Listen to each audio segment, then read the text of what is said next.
from under the totem pole. Bringing it to you live. Yes, we are.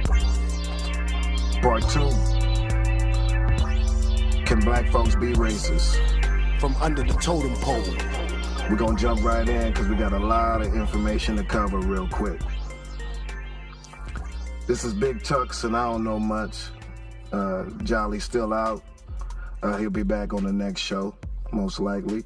I wanted to jump right in, and the reason why this is a very important topic is because a lot of black people and white people, non-black people in between that I talk to, the vast majority believe that black people can be racist while still being in this system of white supremacy that people get evidence day after day that there's no possible way while we're the biggest victim of white supremacy.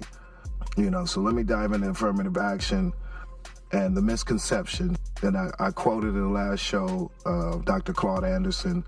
He was a pioneer of affirmative action, and it never quite got to do what he wanted it to do, because there's a lot of misconceptions. And even today, people I talk to, they think affirmative action is taking jobs away and giving jobs to minorities that are unqualified and giving them a position of power. That never happened. And there's more evidence that there's a lot of people that think that. There's this movie that's coming out called Loquisha. I saw a clip of that. It's horrible. A lot of black people talked about it a couple weeks ago when it came out. And I want to mention the tie into affirmative action, because he believed that if he could turn himself into a black woman, he would then get more opportunity. That is not how it works, ladies and gentlemen. And you really do not want to switch places with black people. There's no person that I have ever met that said they wanted to be under the same scrutiny as black people. And also, what they also show you, there's a lot of reward in America for being racist. While you see it in the press, and you probably think that, okay, these people are finished, whatever. But you notice if somebody is racist and they get fired, they always seem to get rehired. If you follow it long enough, you'll see that they'll get rehired. Paula Deen is an example. Look into her situation and how many millions she got after the fact. People tend to forget that corporations are in this too, and they lean towards what the system wants them to do. But affirmative action, it was also supposed to make a post-segregation period in America fair to all. But it never really did. It only netted excuses for continued racism. And you hear them a lot. You hear all black people are racist, blacks had slaves, the black on black crime myth, also that black people are homophobic, that's another myth. Why all of these are used usually right after something happens to a black person based on race. And I get into these conversations just to know what other people think about what's happening to black people. It was a tough thing to do. It's tough to talk to people that are not your race about race. That's the toughest thing to do. But what I've compiled is that was the excuses that a lot of people were using for racism and continued injustice against black people. So for us to come together, all of that has to go away. Black people don't have systematic power. As long as we don't have systematic power, there is nothing we can do. Like there's fake terms. Reverse racism is one of them. How do you define truly what reverse racism is? Like, when is there a group of black people that subjugates another group of people? Like, when can you see the judge, the DA, the solicitor, the police officer all on the same page that are black against another race of person because of their race? That is, you can't show me that in history. I'm open to it. You can put it down in the comments, though. If you have a case that you see, you can definitely do that. Another reason is regentrification. We've never done a people like that with regentrification. If you take a closer look into regentrification, you'll also see a road to why I don't follow religion. Because at some point, these churches had to be involved in regentrification. They had to allow it. It's the federal, state, and city working together to push black people out of the perimeter of major cities. And they started this way back in the 60s with redlining. That was a discriminatory practice by which banks, insurance companies, etc., refuse or limit loans, mortgages, insurance, etc., within specific geographic areas, especially inner city / black neighborhoods. I added the black neighborhoods to the definition because everybody's afraid to say black. Just cut the shit. Say black. Don't be afraid. You can say black. That can be a thing. You can say that. That's okay. That was facts. Like slavery was based on, are you black? Are you of African descent? That was it. It had nothing to do with any other group. That's what slavery was. That's what colonization was. Those were black countries that were colonized. They were not minority countries. They were not persons of color countries. Understand that. Don't be afraid. Because people are scared to say, I want to help black people. And that's a big issue, because they say less fortunate, inner city, impoverished, to make it look like they don't know how black people got into their current state. Understand, like I just said, slavery was based upon you being black, nothing else. Because you look at it, there's so many different issues, so many different ways they sway the population from focusing on black. If you look at it now, there's this current abortion issue coming out, where you got a lot of white women, they're upset, calling out old white men. But they had an opportunity to say something to those very same white men concerning black folks, but there wasn't that type of cry and outrage. I'm not sure why. Could be race. You tell me. I can go into a lot of things. What I like to highlight is, real quick, is Margaret Sanger.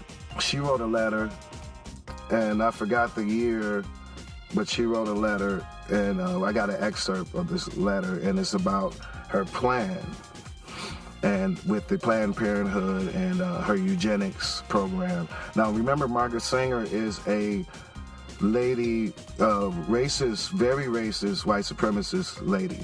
And a lot of feminists look up to her, but they may know, they may not care, but they probably have no idea what she is. She was a bad person, and to look up to her is not a good thing. She knew how to get inside of black people and to destroy the mind and the original mind of black people to create it into what it is today. So I'll go into what she wrote a little bit. She basically wanted to employ a full-time Negro physician.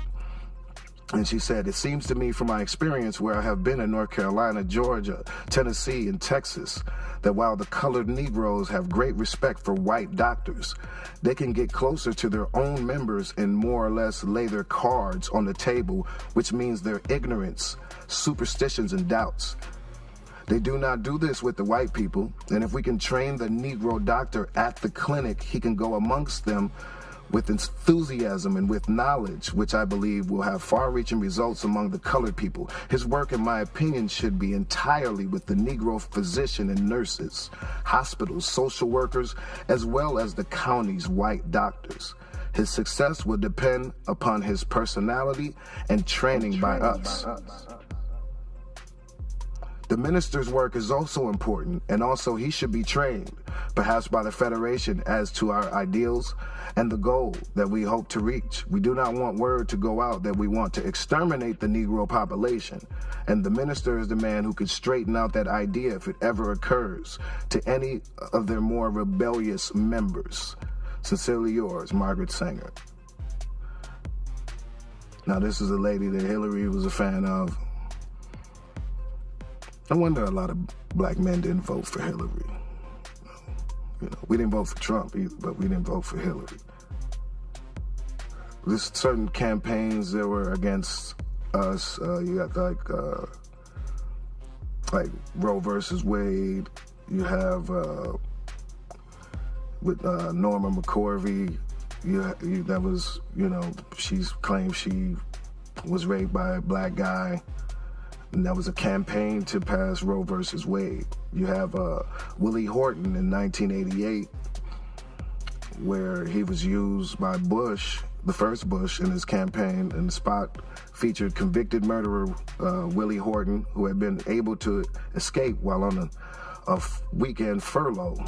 He went on to rape a woman and stab her fiance in a brutal 1987 home invasion. It was widely condemned for playing on racial fears by featuring a black man's mugshot and linking blackness with depravity. Understand that there have been government-sponsored programs against black people. So understand, with all that going on, we still, you know, try to survive and strive, and yeah, there is a small percentage of black people that have lost their way and have issues, accountability issues. We have to say that also.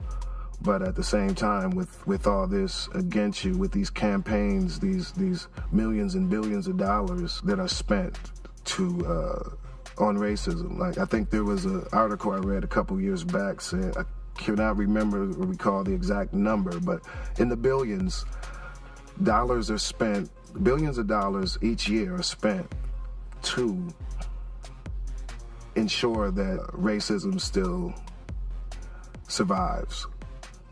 So understand that, like people are mad at Lil Nas X. He did a country song, and people are livid.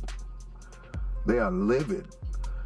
Like, they're not even paying attention to how they feel about the song. It's just like, oh, this is a black cat. I'm to hell with him. He did a deal with Wrangler jeans, and they're like, hell no, we're not wearing that shit.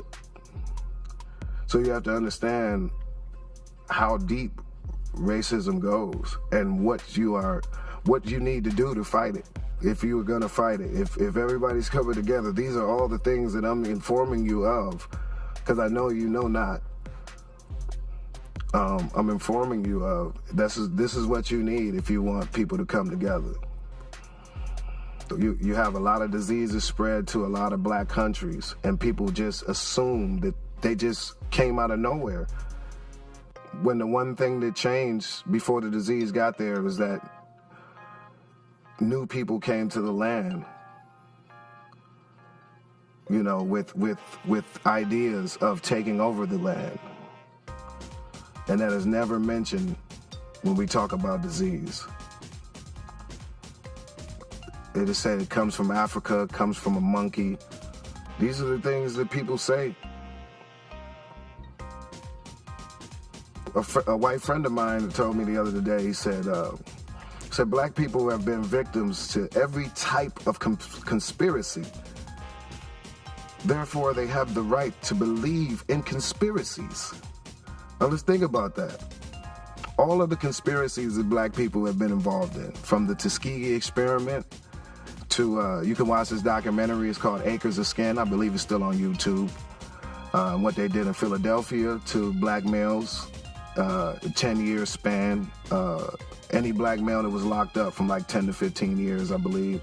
They did all these tests, and what came out of it was these corporations created these lotions and different shampoos that they tested. Just a lot of money was made on the death and destruction of those black prisoners in the Philadelphia area. You know, you have so many. You have Black Wall Street. You know, that's just to name the big ones. You know, we could talk about Seneca Village, which is now called Central Park in New York. We could talk about all that. Speaking of Central Park, you know, the Central Park Five, that was a big conspiracy. There's five brothers accused of raping a woman and had nothing to do with it.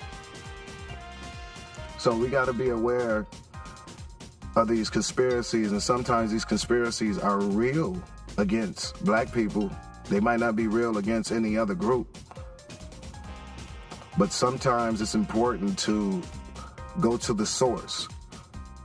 See, and this is where you can shut down your plausible deniability by going straight to the source.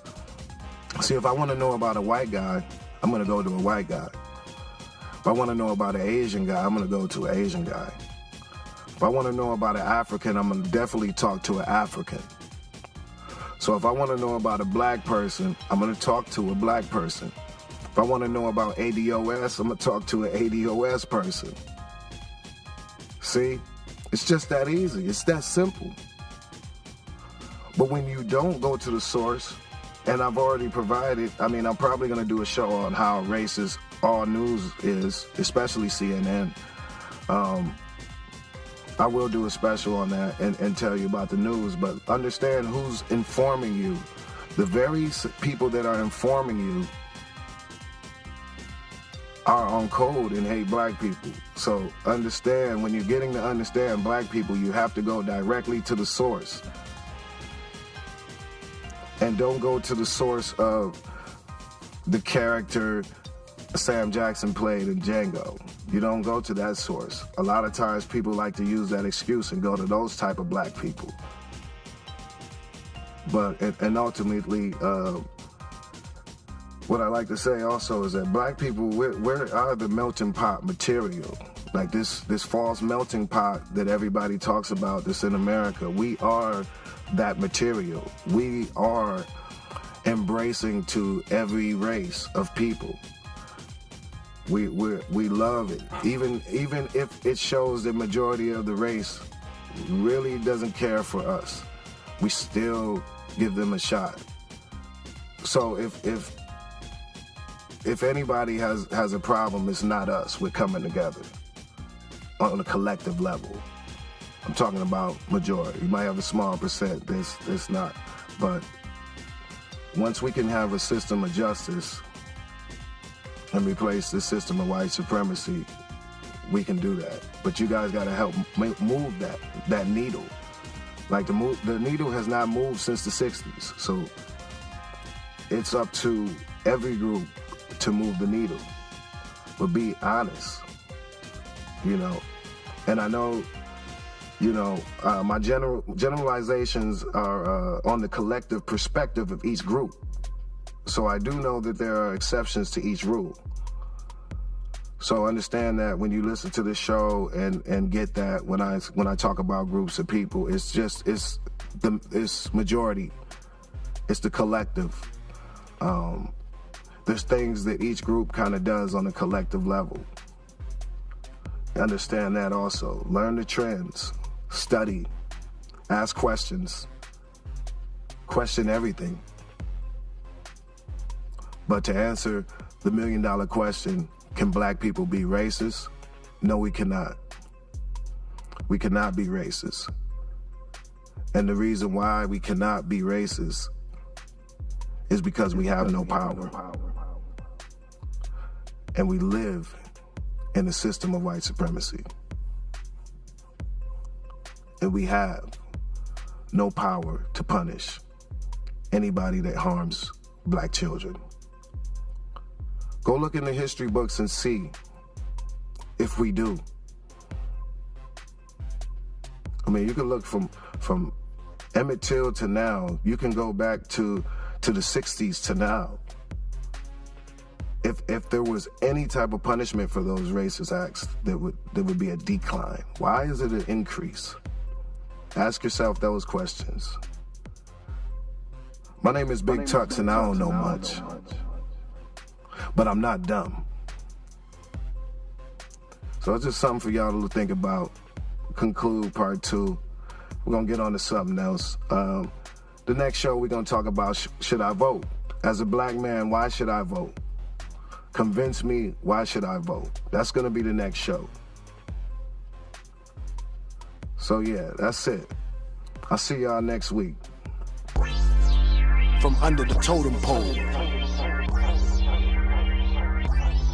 bringing it to you live.